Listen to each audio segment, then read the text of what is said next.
Hi, and welcome to Castanet's Week in Review. I'm Nich Johansen with your top stories from this past week. A man was killed in the early morning hours of Monday in Kelowna's Lower Mission area, but the sole suspect in the killing has yet to be charged. Just before 7 a.m., police were called to 661 Bayshard Road, where they found a deceased man.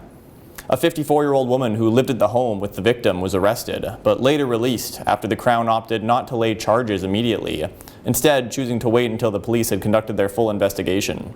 Thursday, Kelowna RCMP Superintendent Kara Triance said the suspect's release was concerning. The suspect is not bound by any conditions right now through the courts and is free and able to be present in our society. I find that concerning, absolutely, because there's no conditions imposed on this individual, and yet I understand that my partners at the BC Prosecution Service are acting within the directives of their policies.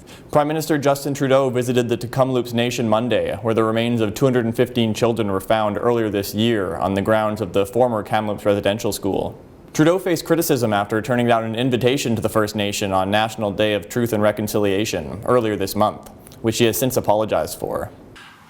I had the opportunity this morning to apologize to her and to the community in person for not having been here on September 30th.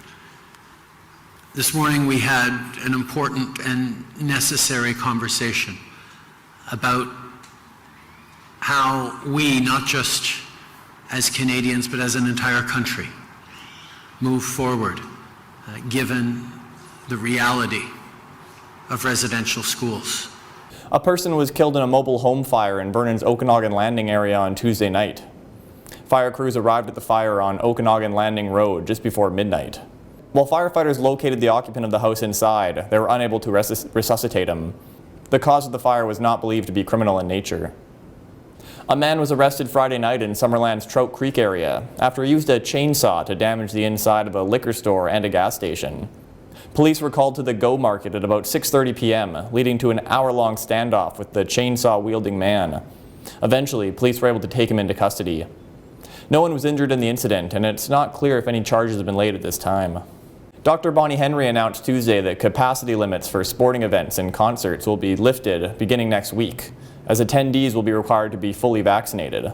But it's still unclear if Interior Health, which has some regional specific restrictions, will be following suit. What we're told is there's a meeting next week and we might hear something then again, but you know what?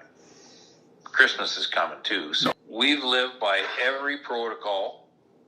Our protocols that were put in place in order to start a season were more stringent than the BC government's rules. That's the frustrating thing to me. That's it for this week's Week in Review. For Castanet News, I'm Nich Johansen.